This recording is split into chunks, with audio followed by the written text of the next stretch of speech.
அன்பின் தெய்வமே, நன்றியோடு சோதரிக்கிறோம். இயேசுவே, 111 சங்கீதம் 5ஆம் வசனத்திலே கர்த்தர் தமக்கு பயந்தவர்களுக்கு ஆகாரம் கொடுத்தார் என நாம் வேதத்திலே வாசிக்கிறோம். உமக்கு பயந்து வந்து உட்கார்ந்து கொண்டிருக்கிற எங்களுக்கு ஆவிக்குரிய ஆகாரத்தையும் சரீரபரமான ஆகாரத்தை கொடுத்திருக்கிறீர். இன்னைக்கு வேத வசனத்தின்படியாக நீ எப்படிப்பட்ட ஆகாரத்தை கொடுக்க போகிறீர், என்ன ஆகாரத்தை கொடுக்க போகிறீர் என்கிறதை தியானிக்க கிருபை செய்வீராக. நீரே பேசும், நாமத்தை மேம்படுத்திக் கொள்ளும். இயேசுவின் நாமத்தில் பிதாவே, ஆமென். திரும்ப ஒரு விசை வாசிக்க கேட்கலாம். 111 சங்கீதம் 5ஆம் வசனம். தமக்கு பயந்தவர்களுக்கு ஆகாரம் கொடுத்தார். தமக்கு பயந்தவர்களுக்கு ஆகாரம் கொடுத்தார். தமது உடன்படிக்கையை என்றென்றைக்கும் நிலைப்பார். தம்முடைய உடன்படிக்கையை என்றென்றைக்கும் நினைப்பார். தமக்கு பயந்தவர்களுக்கு ஆகாரம் கொடுத்தார். எப்படிப்பட்ட ஆகாரத்தை கொடுத்தார்? இதுவரைக்கும் கொடுத்த ஆகாரம், இனிமேல் கொடுக்க போகிற ஆகாரம் எப்படிப்பட்ட ஆகாரம் என்பதும், அந்த ஆகாரத்தினாலே நமக்கு கிடைக்கப் போகிற ஒரு பலன், ஒரு சக்தியை தேவன் எப்படி கொடுக்க போகிறார் என்கிறதை நாம் காண்கிறதுக்கு முன்பாக ஒரே ஒரு பல்லவி பாடி இந்த செய்திக்குள்ளே பிரவேசிப்போம். பஞ்சத்திலே எலியாவுக்கு அப்பம் கொடுத்தார், பஞ்சமுடன் எலியாவை ஆசீர்வதித்தார். பஞ்சத்திலே எலியாவுக்கு அப்பம் கொடுத்தார், பஞ்சமுடன் எலியாவை ஆசீர்வதித்தார். பஞ்சத்திலும் மலை அந்த விதவை விட்டு, பஞ்சத்திலும் மலை அந்த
பயந்தவர்களுக்கு கர்த்தர் ஆகாரத்தை கொடுத்தார்.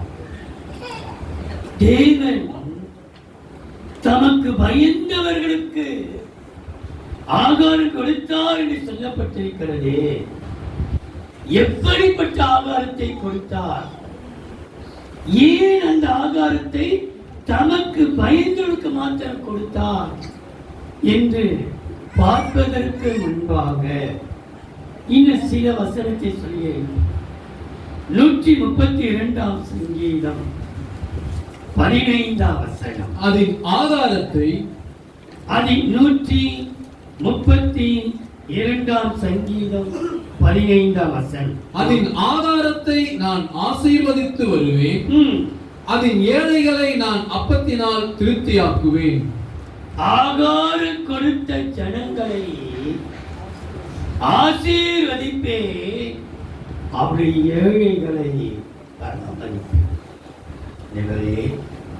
செய்தி முடிந்திருக்கிறதற்காக வாசிக்கிற வேத வாசிப்பு ஒன்று கொள்கிறேன். தம்பி ஜான் பீட்டர் வாசிக்கும்படி கேட்டுக்கொள்கிறேன். காணிக்கு நேரத்தில் சாம் பிரசிலி ஒரு பாடல் பாட வேண்டும் என்று கேட்டுக்கொள்கிறேன்.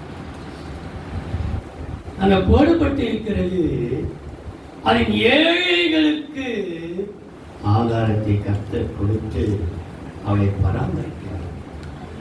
ஆண்டவராகிய இயேசு கிறிஸ்து சொல்லிக் கொடுத்த அந்த ஜெபம் பரமண்டங்களில் இருக்கிற ஜெபத்திலே வருகிற வசனத்திலே 2 வார்த்தை பதமாய் பிரிக்கப்பட்டு வருகிறதை நான் உங்களுக்கு சொல்லுகிறேன்.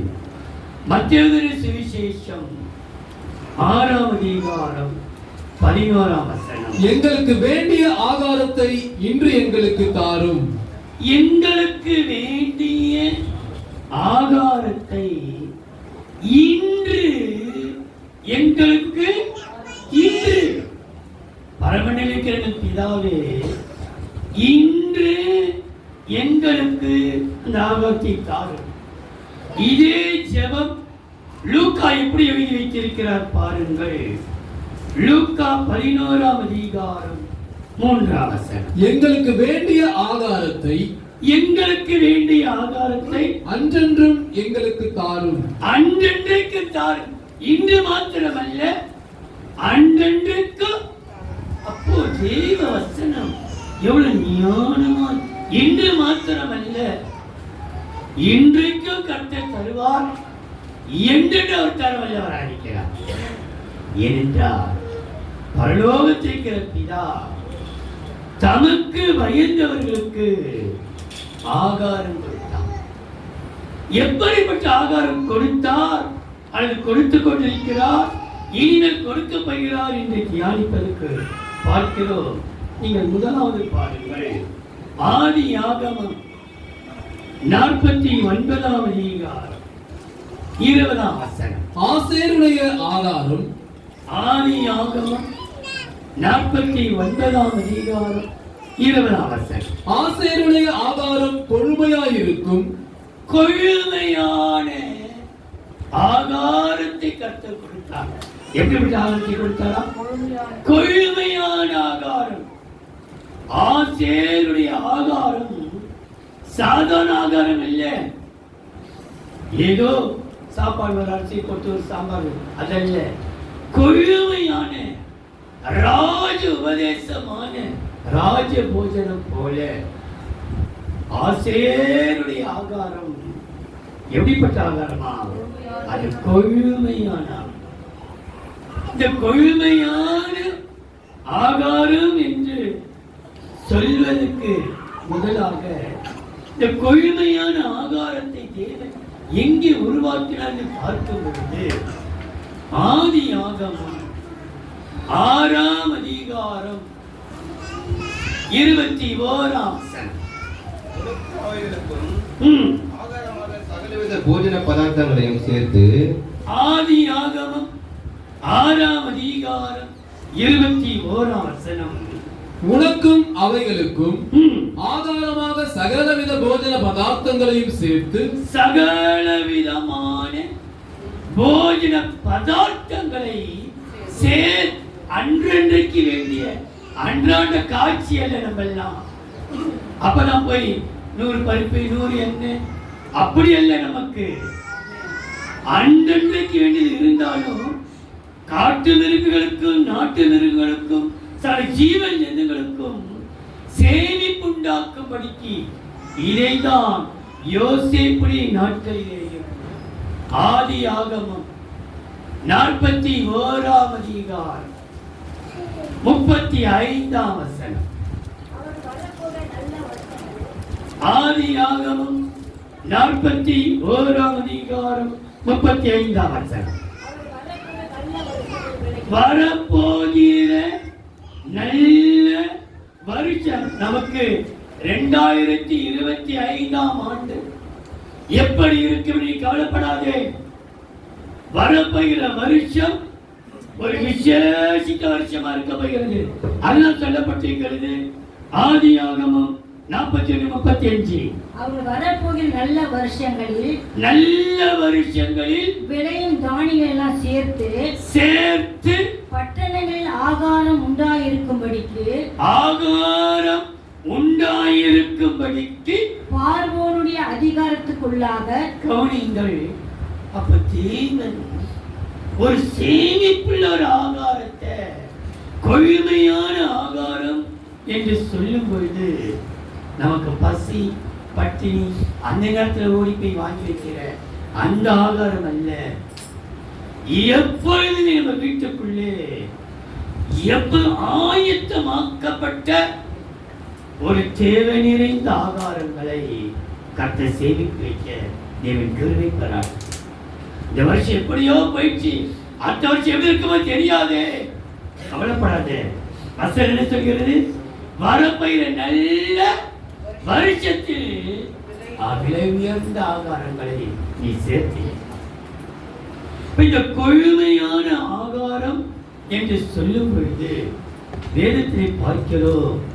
ஆதியாகமம் 47ஆம் அதிகாரம் 12ஆம் வசனம். யோசேப்பு தன் தகப்பனையும்.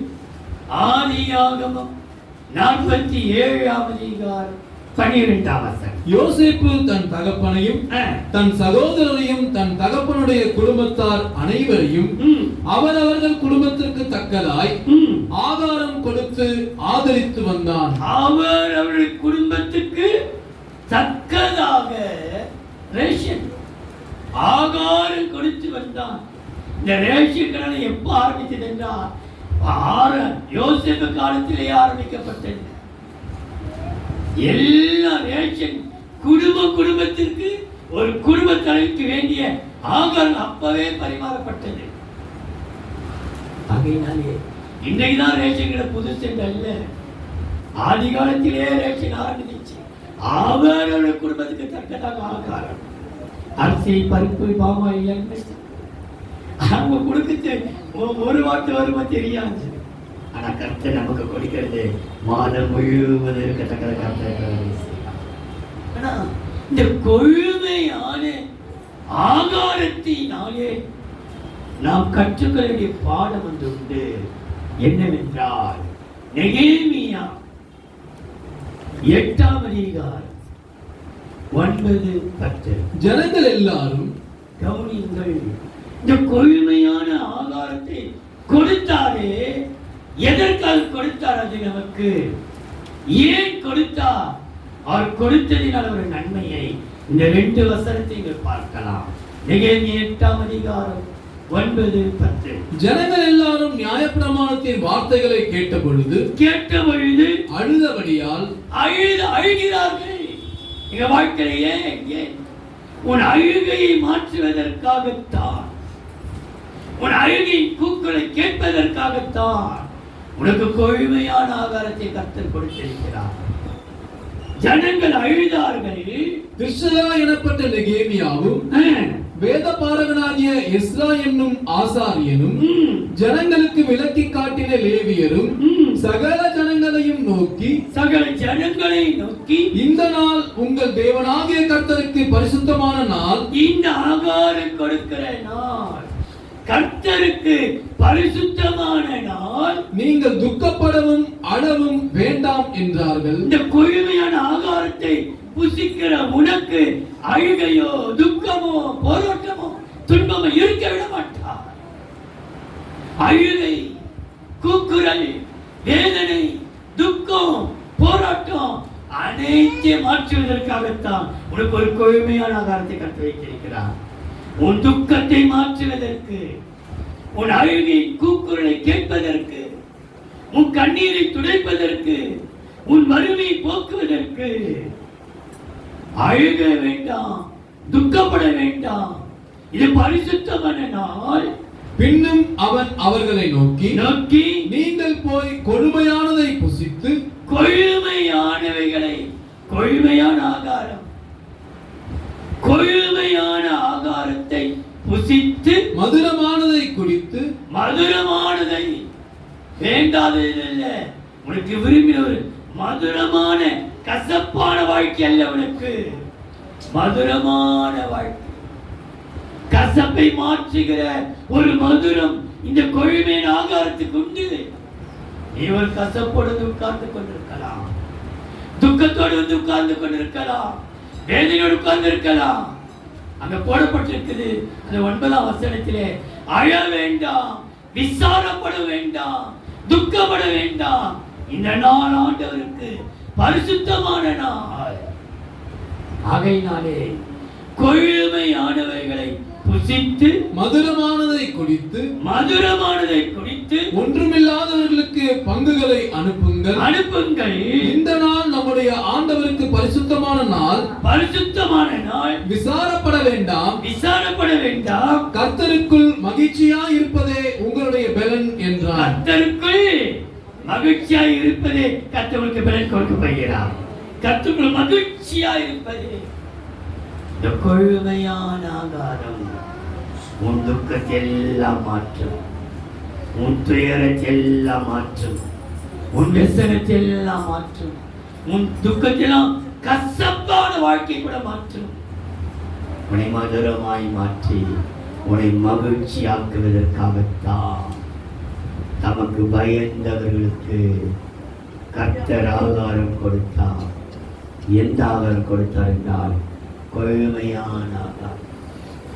யாருக்கு இந்த கொழுமையான ஆகாரத்தை கொடுத்தால் துக்கத்திலே மூழ்கி போய், கசப்பான வாழ்க்கையிலே கசந்து போய், வேதனையோடு இருக்கிற உங்களுக்கு கொழுமையான ஆகாரம் என்கிற மகிழ்ச்சியை கொடுத்து நடத்த வல்லவராயிருக்கிறார். கொழுமையான ஆகாரம் உங்களை மகிழ்ச்சியாக. இரண்டாவது பாடல் யாத்ராகமம் 16ஆம் அதிகாரம் 22, 29. 6ஆம் நாளில், யாத்ராகமம் 16ஆம் அதிகாரம் 22ஆம் வசனம், 29ஆம் வசனம். 6ஆம் நாளில் தலைக்கு 2 ஓமர் வீதமாக இரட்டத்தனையாய் ஆகாரம் சேர்த்தார்கள். இரட்டத்தனையான ஆகாரம் சேர்த்தார். இரட்டத்தனையான ஆகாரம், இரட்டிப்பான ஒரு ஆகாரத்தை தமக்கு பயந்தவர்களுக்கு இரட்டத்தனையான ஆகாரத்தை கொடுத்தார். ஆண்டவர் சில வேளையிலே யோசிப்பு அதிகாரியாய் உட்கார்ந்து கொண்டிருக்கிற வேளையிலே பென்யமீனை வரவழைத்து அவனை பார்த்து அவனுக்கு விசேஷமாய் அவன் சாப்பிட உட்கார்ந்து கொண்டிருக்கிற வேளையிலே எல்லாருடைய பங்கை பார்க்கிலும் அவனுடைய பங்கு 5 மடங்கு அதிகமாக இருந்ததாம். அதே போல அண்ணாளுடைய வாழ்க்கையிலே அவளுடைய சக்கரத்தை அவளை துக்கப்படுத்தும் பொழுது அண்ணாள் அழுது கொண்டிருக்கிற வேளையிலே இந்த அவளுடைய கணவன் அண்ணாளுக்கு இரட்டிப்பான பங்கு ஆகாரம், இரட்டிப்பான பங்கை கொடுத்து ஆதரித்திருக்கிறான். கர்த்தருக்கு பயந்த அறிந்திருக்கிற நமக்கு தேவன் இரட்டிப்பான இரட்டத்தனையான ஆகாரம். 29ஆம் வசனம். பாருங்கள், கர்த்தர் உங்களுக்கு ஓய்வு நாளை அருளினபடியால் அவர் உங்களுக்கு 6ஆம் நாளில் 2 நாளைக்கு வேண்டிய ஆகாரத்தை கொடுக்கிறார். இரட்டிப்பான 2 நாளைக்கு இரட்டிப்பான நாள், இரட்டிப்பான ஆகாரம், 2 நாளைக்கு வேண்டிய ஆகாரத்தை கொடுக்கிறார். 7ஆம் நாளில் உங்களில் ஒருவனும் தன் ஸ்தானத்திலிருந்து புறப்படாமலும் அவனவன் தன் தன் ஸ்தானத்திலே இருக்க வேண்டும் என்றார். கவனிங்கள், தன் தன் ஸ்தானத்தை விட்டு நம்ம இறங்க வேண்டிய அவசியம். ஏலி தன் ஸ்தானத்திலே போய் படுத்துக் கொண்டான். சாமுவேல் தன்னுடைய ஸ்தானத்தில். இன்னைக்கு கர்த்தர் இந்த இரட்டத்தனையான ஆகாரம் என்று எதை நம்முடைய வாழ்க்கையில் சுட்டி காண்பிக்கிறார் என்பதற்கு முன்பாக நமக்கு தெரிந்த முன்பு ரூத்தில் நீங்கள் வாசிக்க வேண்டாம். 1ஆம் அதிகாரம் 6ஆம் வசனத்திலே கர்த்தர் தமது ஜனங்களை சந்தித்து அவர்களுக்கு ஆகாரம் கொடுத்தார் அல்லது அருளினார் என்று அவர் சந்தித்தாராம். ஜனங்களை, சந்திக்கப்பட்ட ஜனங்கள் அவர்கள். யாரால் சந்திக்கப்பட்டார்கள்? தேவனால். கர்த்தர், அதை வாசிக்கலாமே, ரூத் 1:6. கர்த்தர் தம்முடைய ஜனங்களை சந்தித்து அவர்களுக்கு ஆகாரம் கர்த்தரே சந்திக்கிறார். தமது ஜனங்களை கர்த்தர் சந்திக்கிறார். நீ நினைச்சிடாது, அவர்கள் கர்த்தரால் சந்திக்கப்பட்டவர்களுக்கு இரட்டத்தனையான ஆகாரத்தை கொடுக்கிறது மாத்திரமல்ல. யோபின் புஸ்தகம் 23ஆம் அதிகாரம் 12ஆம் வசனம். அவர் உதடுகளின் கற்பனைகளை விட்டு, யோபு 23:12. அவர் உதடுகளின் கற்பனைகளை விட்டு நான் பின்வாங்குவதில்லை. அவருடைய வாயின் வார்த்தைகளை எனக்கு வேண்டிய ஆகாரத்தை பார்க்கிலும். அவருடைய வாயின் வார்த்தை என்னை சந்தித்தார் அல்லவா? அவருடைய வாயின் வார்த்தை, வசனங்கள், வார்த்தைகள், அவருடைய வார்த்தைகளை பார்க்கிலும், வேண்டிய ஆகாரத்தை பார்க்கிலும், வேண்டிய ஆகாரத்தை பார்க்கிலும் அதிகமாய் காத்துக்கொண்டேன். அவருடைய வார்த்தை என்ன செய்தனா? அவரால் சந்திக்கப்பட்டவர்களுக்கு அவருடைய வார்த்தை, அவரால் சந்திக்கப்பட்டோ, அவரால் முத்திரிக்கப்பட்டோ வாயில அவருடைய வார்த்தைக்கு வேற வார்த்தை இருக்காது. என்னுடைய ஆகாரத்தை பார்க்கிறோம், அவருடைய வார்த்தையை நான் காத்துக்கொண்டேன். அதற்கு காரணம் ஓசியாவின் புஸ்தகம் 11ஆம் அதிகாரம் 3:4. நான் எப்ராயிமை கைப்பிடித்து நடக்க பழகினேன். எப்படி நடக்க பழகினேன்னா, கைப்பிடித்து நடக்க தெரியல, நடக்க முடியல, நடக்க. எப்ராயிமை கைப்பிடித்து நடக்க பழக்கினேன். ஆனாலும் நான் தங்களை குணமாக்குகிறவர் என்று அறியாமல் போனார்கள். நான் தான் அவர்களை குணமாக்க அவர்களுக்கு தெரியல. நான் தான் குணமாக்க அவர்களை அறியாமல் போனார்கள். மனுஷரை கட்டி இழுக்கிற அன்பின் கயிறுகளால் நான் அவர்களை இழுத்தேன். எப்படி இழுத்தேன் அவர்களை? மனுஷரை அன்பின் கயிறு, அன்பின் கயிறுகளால் இழுத்தேன். அவர்கள் கழுத்துகளின் மேல் இருந்த நுகத்தடியை எடுத்து போடுகிறவரை போல் இருந்து, அவர் கழுத்து ஒரு பெரிய பாரம் இருந்தது, அதை எடுத்து போடுகிறது போல இருந்து, அவர்கள் பட்சம் சாய்ந்து அவர்களுக்கு ஆகாரம் கொடுத்தேன். என்ன கொடுத்தேன் அவர்களுக்கு? அவர்களுக்கு தூரமாய் போனாலும் அன்பின் கயிறை போட்டு இழுத்து அவர்கள் பக்கம் சாய்ந்து, அவரால் சந்திக்கப்பட்டவர்களுக்கு சாய்ந்து அவர்களுக்கு ஆகாரம் கொடுத்தேன்.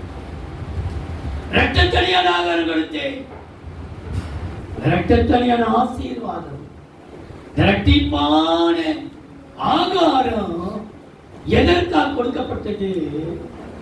அவரால் சந்திக்கப்பட்டவர்களுக்கு. சந்திக்கப்பட்டவர்கள் வறுமையோடு இருக்கக்கூடாது, கஷ்டத்தோடு இருக்கக்கூடாது, பண பிரச்சனையோடு இருக்கக்கூடாது என்பதற்காக அவர்களுக்கு நல்ல வருமானத்தை கொடுக்க தேவன் சித்தமிடுகின்றார். எபிராயிமர் என்றால் கர்த்தருடைய ஊழியர்கள் தானே, இஸ்ரவேல் அனைவரும் அவருடைய ஊழியர்கள் தானே. அவர்களை கர்த்தர் பசி பட்டியப்பட விரும்பாரா? வருமானம் குறைப்படுமா? வராது. அவர் சொல்றார் பாருங்கள், எப்படிப்பட்ட வருமானத்தை கொடுக்கப்படுகிறார் ஊழியர்களுக்கு. எசேக்கியேலின் புஸ்தகம் 48ஆம் அதிகாரம் 18ஆம் வசனம். பரிசுத்த அர்ப்பித நிலத்துக்கு எசேக்கியேல் 48:18. பரிசுத்த அர்ப்பித நிலத்துக்கு எதிராக நீளத்தில் மீதியானது கிழக்கே 10,000 கோலும் மேற்கே 10,000 கோலுமாம். அது பரிசுத்த அர்ப்பித நிலத்துக்கு எதிரே இருக்கும். அதன் வருமானம் நகரத்திற்கு ஊழியம் செய்கிறவர்களுக்கு, அதனுடைய வருமானம் ஊழியம் செய்கிறவர்களுக்கு ஆகாரமாய் இருப்பதாக. எப்படியா இருப்பதாக? ஆகாரமாய். உன் வருமானம், உன் வருமானத்தை வேற ஒருத்தரும் ஆண்டு அனுபவிக்க விட மாட்டேன். நீ கஷ்டப்பட்டு சம்பாதித்த உழைத்த வருமானத்தை மற்றவர்களால் ஆகாரவை புசிக்க விட மாட்டார். நம்ம உபவாச ஜபத்தில் அந்த வசனத்தை தியானித்தோம் நினைக்கிறேன். அந்த அவர் ஆண்டவர் உன் கையின் பிரயாசத்துக்கு அவர் வாக்கு அளித்தாண்டு சொல்லப்பட்டிருக்கிறது. தம்முடைய ஆணையிட்டார் என்று சொல்லப்பட்டிருக்கிறது. ஆகையினாலே உன் வருமானம் உனக்கு வந்து சேரும்படிக்கு கர்த்தர் கிருபை செய்வார். அவரால் சந்திக்கப்பட்டவர்களுக்கு கொழுமையான ஆகாரத்தை கொடுத்து மகிழ்ச்சியாக்கினார். அவரால் சந்திக்கப்பட்ட மக்களுக்கு இரட்டத்தனையான ஆசீர்வாதம் கொடுத்து நல்ல வருமானத்தை. மூன்றாவதா 104ஆம் சங்கீதம் 15ஆம் வசனம். மனுஷருடைய இருதயத்தை, சங்கீதம் 104:15. மனுஷருடைய இருதயத்தை மகிழ்ச்சியாக்கும் திராட்சரசத்தையும் அவனுக்கு முகக்கலையை உண்டு பண்ணும் எண்ணெயையும் மனுஷருடைய இருதயத்தை ஆதரிக்கும் ஆகாரத்தையும் விளைவிக்கிறார். ஆதரிக்கும் ஆகாரம் கவனித்தீங்களா? கொழுமையான ஆகாரம், இரட்டத்தனையான ஆகாரம் இங்கே போடப்பட்டிருக்கிறது. மனுஷருடைய இருதயத்தை ஆதரிக்கும் ஆகாரத்தை ஆதரிக்கும். யாருடைய ஆதரிக்கிறார் இல்லையோ கர்த்தரே ஆதரிப்பார். அவர் உங்களை ஆதரிக்கிறபடியினால் கவலையெல்லாம் அவர் மேலே வைத்தீர்கள். கர்த்தருடைய ஆதரிக்கும் ஆகாரம் யாருக்கு தேவன் கொடுத்தார்? கொடுத்தது நிமித்தமாக கிடைத்த நன்மையை பாருங்கள்.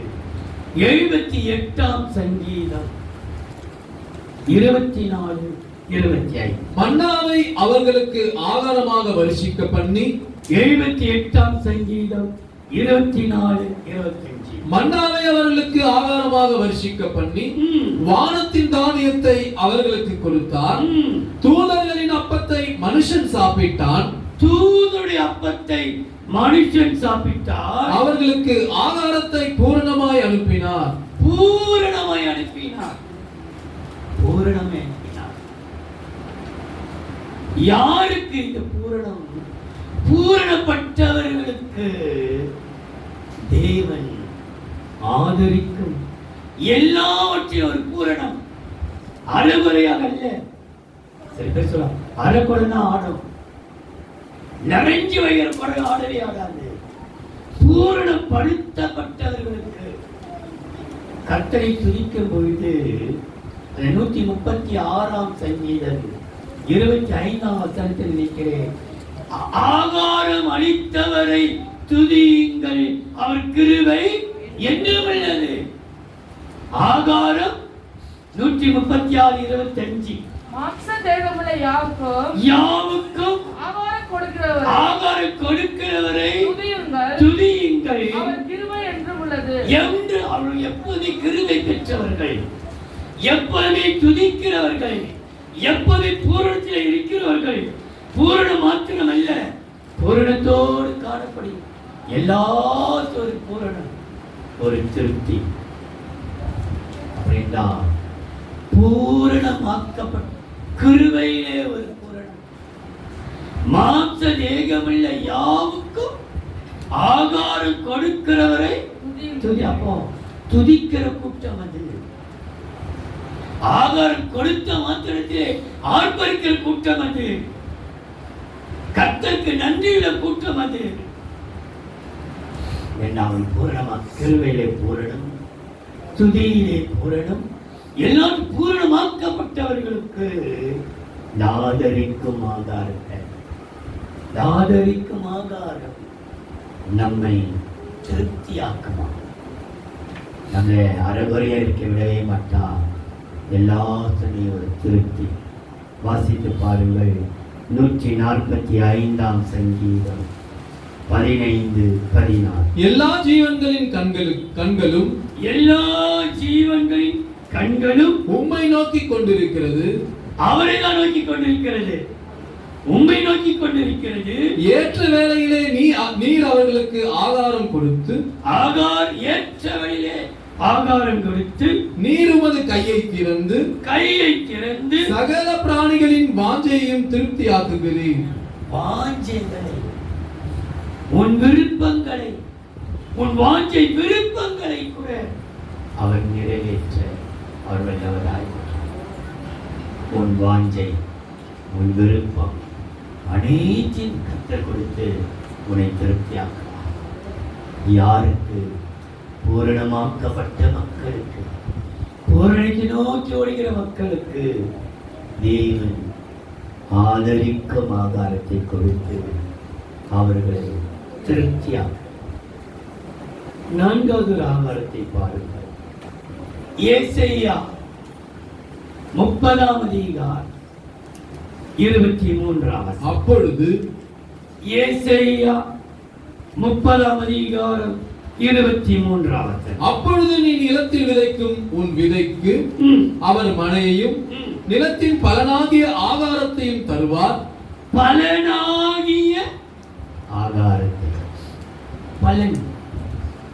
ஆண்டவர் தமக்கு பயந்தவர்களுக்கு ஆகாரம் கொடுத்தார் என்ற அந்த வசனத்தை எனக்கு தேவன் காண்பித்த உடனே, எப்படிப்பட்ட ஆகாரத்தை நீ கொடுத்தீர் ஐயா? என்ன ஆகாரம் கொடுத்தீர்? எனக்கு சாப்பாடு போட்டிருப்பீங்க? இல்லை இல்லை, கொள்மையான ஆகாரம், இரட்டத்தனையான ஆகாரம், ஆதரிக்கும் ஆகாரம், பலனாகிய ஆகாரம். நீ விடுகிற கண்ணீருக்கு நிச்சயம் பலன் உண்டு. நீ எடுக்கிற பிரயாசங்களுக்கு நிச்சயம் பலன் உண்டு. நீ செய்கிற ஊழியங்களுக்கு நிச்சயம் பலன் உண்டு. நீ விடுகிற பெருமூச்சுக்கு நிச்சயம் பலன் உண்டு. பலனாகிய ஆகாரத்தை கர்த்தர் கொடுக்கிறார். எனக்கு ஞாபகம் வருகிறது, உன்னுடைய பலன், நீ கையின் பலனே யாராலும் கர்த்தர் ஆணையிட்டாராம். எருசலேமை புகழ்ச்சியாக்கும் வரைக்கும். ஏசாயா 62ஆம் அதிகாரம் 8ஆம் வசனம். ஏசாயா 62:8. இனி நான் உன் தானியத்தை உன் சத்துருக்களுக்கு ஆகாரமாக கொடேன். உன் சத்துருக்களுக்கு கொடுக்க மாட்டேன்.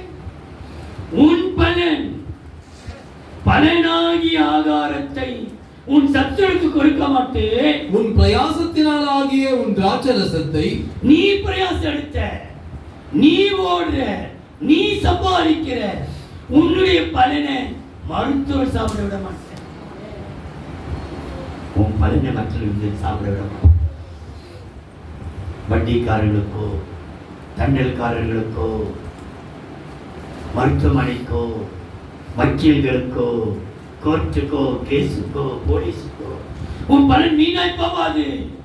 கர்த்தர் ஆணையிடுகிறார், உன் கையின் பிரயாசலாகிய ஆகாரத்தை, உன் பிரயாசத்தினாலாகிய உன் திராட்சரசத்தை அந்நிய புத்திரர் குடிப்பதும் இல்லை என்று கர்த்தர் தமது வலதுகரத்தின் மேலும் தமது வல்லமையுள்ள புயத்தின் மேலும் ஆணையிட்டார். அவர் சத்தியம் இடுகிறார். உன் வருமானத்தை நீ சாப்பிடுவ, உன் கையின் பலனை நீ சாப்பிடுவ, உன் கையின் பிரயாசத்தை நீ அனுபவிப்ப. தமது வலதுகரத்தில் ஆணையிட்டார். உன் பணத்தை உன் பிள்ளைகளுக்கு போய் வேறொருத்தருக்கு செலவு பண்ண விட மாட்டார். நீ கஷ்டப்பட்ட பணம், உன்னுடைய வருமானம், உன்னை ஏமாற்றியோ உன் பணத்தை வஞ்சித்தோ வேற வழியில போய் செலவு பண்ண நீங்கள் ஒரு நாள் விட மாட்டார். வலது ஆணையிடுகிறார். உன் பணம் நீ விரயமாகாது. தம்முடைய வலதுகரத்தின் மேல் ஆணையிட்டாராம். இன்னொரு வசனத்தில் வாசிக்கிறேன். மல்கியாவின் புஸ்தகம் 11ஆம் அதிகாரம் 12ஆம் வசனம். 1:12 மல்கியா. நீங்களோ கர்த்தருடைய பந்தி. மல்கியா 1ஆம் அதிகாரம் 12ஆம் வசனம். நீங்களோ கர்த்தருடைய பந்தி அசுத்தமானது என்றும் அதன் ஆகாரமாகிய அதன் பலன் அற்பமானது என்றும் சொல்லுகிறதுனாலே என் நாமத்தை பரிசுத்த குலைச்சலாக்குகிறீர்கள். கர்த்தருக்கு பயந்தவர் இந்த கர்த்தருடைய பந்தியை பயபக்தியோடு ஆசரியுங்கள். அப்புறம் எடுத்துக்கலாம், அப்புறம் எடுத்துக்கலாம். கர்த்தருடைய பந்தியாகிய ஆகாரத்தை அசைக்கப்படுகிற பலனாகிய ஆகாரம் படுவதற்கு 1:12 பலனாகிய ஆகாரமாகிய பலனை அற்பமாக நினைக்கிறார். கர்த்தருடைய பந்தி பலனாகி அப்படின்றார். கர்த்தருக்கு பயந்தவர்கள், கர்த்தரை பரிசுத்தப்படுத்துகிறவர்களுக்கு, கர்த்தருக்கு முன்பாக பயபக்தியோடு இருக்கிறவர்களுக்கு தான் இந்த பலனாகியாக. எல்லாருக்கும் இந்த ஆகாரத்தை கொடுத்துட மாட்டார். எப்படி எடுத்துடலாமே, ஆகாரத்தை. ஐயோ தெருவிருந்து அவசரமா போனோம், அறுக்கோ பறக்கோ, எப்படி எடுத்துடலாம், அப்படி எடுத்து போயிட்டோம். அப்படி அல்ல. கர்த்தருடைய பந்தியை அற்பமாக நினைக்க வேண்டாம். கர்த்தருடைய பந்தியை ஏனோ தானே நினைக்க வேண்டாம். பயபக்தியோடு. அதுக்கு தான் சொல்றேன், அன்னைக்கு சனிக்கிழமை 2 அவர் வாருங்கள். 2 அவர். செகண்ட் சாட்டர்டே எப்போதும் எல்லாருக்கும் லீவு. படிக்கிற பிள்ளைகளுக்கு, காலேஜ் படிக்கிற பிள்ளைகளுக்கு, சில அரசாங்க வேலையை செய்கிறவர்களுக்கு, ஐடி கம்பெனில வேலை செய்கிறவர்களுக்கு, ஸ்கூல்ல வேலை செய்கிறவர்களுக்கு எல்லாம் செகண்ட் லீவு. அப்படியும் லீவ் எடுக்க முடியாதவர்கள் 2 அவர் பர்மிஷன். இனிமேல் எனக்கு செகண்ட் சாட்டர்டே மாதிரி 2 அவர் கொடுங்க. சுத்திகரித்து உட்காரு. கர்த்தருடைய பந்தி அற்பமாக எடுக்க வேண்டாம். ஆயத்தத்தோடு, பரிசுத்தத்தோடு, பயபக்தியோடு எடுப்போமானால் அதனுடைய ஆசீர்வாதம் வித்தியாசமாக இருக்கும். அது ஒரு மகிமையா இருக்கும். நம்முடைய வேதனையெல்லாம் மாற்றிவிடும். இந்த கர்த்தருக்கு கனம் பண்ணுகிறவர்கள், அந்த கர்த்தருக்கு பயந்தவர்களுக்கு இந்த பலனாகி ஆகாரம் கொடுக்கிறதுனாலே இந்த ஆகாரத்தை கர்த்தர் என்ன செய்கிறார் பாருங்கள். பிரசங்கியின் புஸ்தகம் 11ஆம் அதிகாரம் 1ஆம் வசனம், 9ஆம் அதிகாரம் 7ஆம் வசனம். நீ போய் பிரசங்கி 11ஆம் அதிகாரம் 1ஆம் வசனத்தையும் 9ஆம் அதிகாரம் 7ஆம் வசனத்தையும் வாசிக்க கேட்கலாம். உன் ஆகாரத்தை தண்ணீர்கள் மேல் போடு, அநேக நாட்களுக்கு பின்பு அதன் பலனை காண்பாய். அதன் பலன் ஆகாரமாகிய பலனை காண்பாய். 11:1 ஆகாரத்தின் பலனை காண்பாய். 9:7 சொல்லுகிறது. நீ போய் நீ போய் உன் ஆகாரத்தை சந்தோஷத்துடன் புசித்து எப்படி புசிப்பாயா?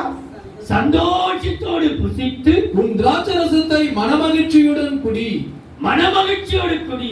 தேவன் உன் கிரியைகளை அங்கீகாரம் பண்ணியிருக்கிறார். உன்னுடைய கிரியை என்ன செய்திருக்கிறாரா? உன்னை அங்கீகரித்திருக்கிறார். உன் ஜபத்தை அங்கீகரித்திருக்கிறார். உன்னுடைய ஆராதனை அங்கீகரித்திருக்கிறார். உன் பிரசங்கத்தை அங்கீகரித்திருக்கிறார். உன் தொழுகை அங்கீகரித்திருக்கிறார். நீ செய்கிற தான தர்மங்களை அங்கீகரித்திருக்கிறார். அவர் அங்கீகரிப்பார். காயினையும் அவன் காணிக்கையும் கர்த்தர் அங்கீகரிக்கவில்லை. நீங்க அதை வாசித்தீங்கன்னா உங்களுக்கு தெரியும். காணிக்கை கொண்டு வந்ததே காணிக்கை கர்த்தருக்கு செலுத்தணும் என்று இருதயத்தில் ஏவல் பெற்றவன் யார் என்றால் காய். அவனுக்கு தான் முதல் உணர்வு வந்தது. ஐயோ இவ்வளவு தானி தவசம் வருது, இவ்வளவு இருக்குது, கொஞ்சம் எட்டு போய் கர்த்தருக்கு காணிக்கை செலுத்திட்டு முதலாவது உணர்வு வந்தது யாருக்கு என்றால் காய்க்கு தான். அவன ஏவுதல் வந்தது. முதல் காணிக்கை செலுத்த யாருக்கு ஏவுதல்னா காயினுக்கு தான். அவன் செலுத்தத்தை பார்த்த தம்பி சவருக்கு ஆபேலுக்கு எவ்வளோ அவன் காணிக்கை செலுத்துறான், அவன் என்ன செலுத்துறான் கர்த்தருக்கு என்று கர்த்தரால் ஒன்றும் செய்ய உணர்த்தப்படல. ஆனால் கர்த்தருக்கு என்று கொழுமையானதை செலுத்தினாலே ஆபேலையும் அவன் காணிக்கையும் கர்த்தர் அங்கீகரித்தார். இன்றைக்கு உங்களுடைய என்னுடைய காணிக்கையை கர்த்தர் அங்கீகரிக்க வேண்டும் என்றால் நீங்களும் நானும் கர்த்தருக்குள்ளாக பயந்தவர்களாயிருப்போமானால் பலனாகிய ஆகாரத்தை கொடுத்து நம்மை அங்கீகரிப்பார்.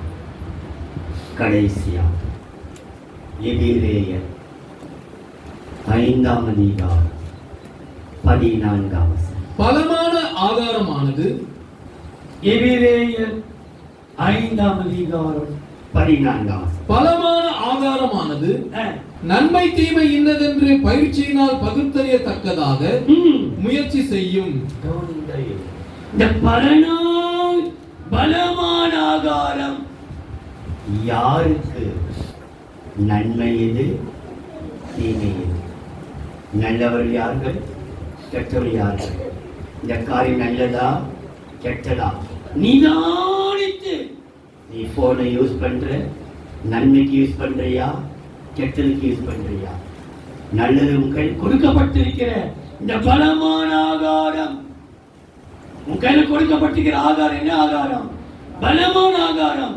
நன்மை எது, தீமை எது என்று நிதானித்து அறியக்கூடிய ஒரு நினைவை பெற்றவர்களுக்கு தான். எல்லாருக்கும் பலமான ஆகாரம் கொடு, எல்லாருக்கும் போன் இருக்கத்தான் செய்கிறது.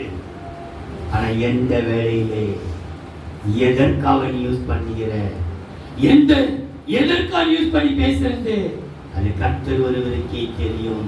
உன் கூட படுக்கிற மனைவிக்கு கூட தெரியாது, உன் கூட இருக்கிற தாய் தகப்பன் கூட இருக்காது, ஒருவருக்கு தெரியாது. உனக்கு ஒருத்தருக்கும் கர்த்தருக்கு மாத்திரமே தெரியும். நீ நன்மை தீமை அறியத்தக்க ஒரு பகுத்தறிவுள்ளவனாய் இருப்பாயானால் உனக்குத்தான் பலமான ஆகாரம்.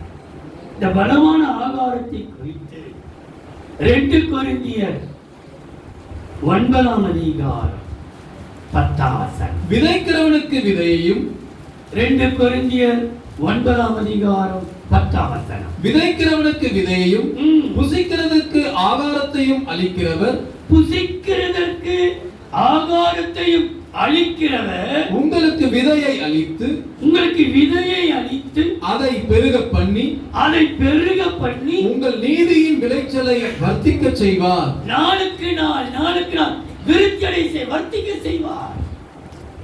நாளுக்கு நாள் கிருபை பெருகும், வர்த்திக்க செய்வார், எல்லாம் உனக்கு கிடைக்கும். ஆனால் வாழ்க்கை சாட்சி மாத்திரம் பெற்றிருக்கிறார். கர்த்தர் எல்லாத்தையும் கொடுப்பாரு. எல்லாம் நீ விதைக்கிற விதைக்கெல்லாம் பலன் உண்டு, நல்ல நிறைவு இருக்கும், பெருக பண்ணுவார், எல்லாம் கிடைக்கும். ஆனா சாட்சி மாத்திரம் கிடைச்சிடாது.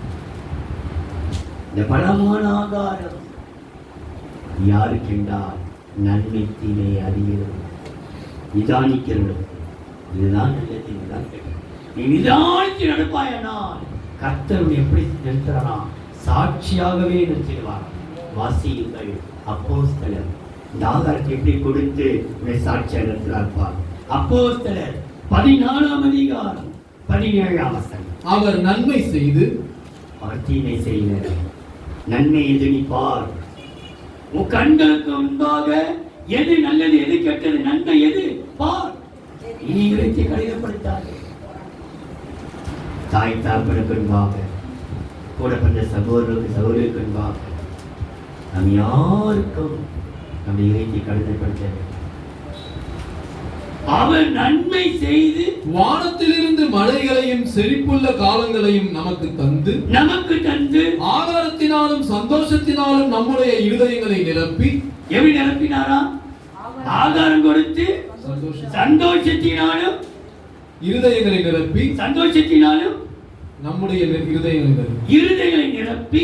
இவ்விதமாய் அவர் தம்மை குறித்து சாட்சி விளங்க பண்ணாதிருந்ததில்லை. சாட்சியை நிறுத்தாமல் விடவே இல்லை.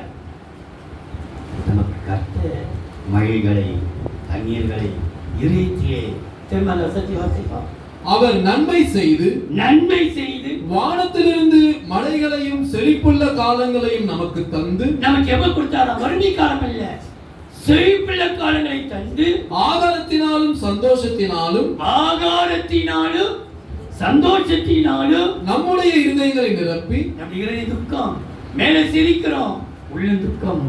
ஆனா இன்றைக்கு துக்கப்படுகிற இதயத்தை சந்தோஷத்தினாலும் பலமான ஆகாரத்தினாலும் உன்னை நிரப்பி. இவ்விதமாய் அவர் தம்மை குறித்து சாட்சி விளங்க பண்ணாதிருந்ததில்லை என்றார்கள். சாட்சி பண்ணாமல் இல்லை, சாட்சியம் நிறுத்திடுவார். கர்த்தனை சாட்சியாய் நிறுத்துவார். பலமான ஆகாரத்தை கர்த்தனுக்கு கொடுத்து உன்னை சாட்சியாக. ஆனால் நீ செய்யறது ஒன்று, நன்மை எது தீமை நிதானிப்பாயானால் கர்த்தர் தமக்கு பயந்தவர்களுக்கு ஆகாரம் கொடுத்தார். கொழுமையான ஆகாரம், இரட்டத்தனையான ஆகாரம், ஆதரிக்கும் ஆகாரம், பலனாகி ஆகாரம், பலமான ஆகாரம். அந்த சாட்சியாக அன்பின் தெய்வம் நன்றியோடு சொத்திருக்கிறது. பிதா குமாரன் பரிசுத்தாவின் நாமத்தினாலும் ஆவியானவருடைய வார்த்தையின்படியே தமக்கு பயந்தவர்களுக்கு கர்த்தர் ஆகாரம் கொடுத்தார். தம்முடைய உடன்படிக்கையை அவர் மறவாமல் நினைவு கூர்ந்தார். தேவரே, இந்த பிள்ளை மீது அதிசயமான கரம் தொட்டு ஆசீர்வதிக்கட்டும். இப்பொழுது கர்த்தாவே, வந்திருக்கிற ஒவ்வொரு பிள்ளை மீதும் இந்த கரத்தை நீட்டி தொட்டு ஆசிரி திருப்பந்தியை ஆசீர்வதி. இந்த நாமத்தை மைப்படுத்திக் கொள்ளும் இயேசுவின் நாமத்தில் பிதாவே. சண்டே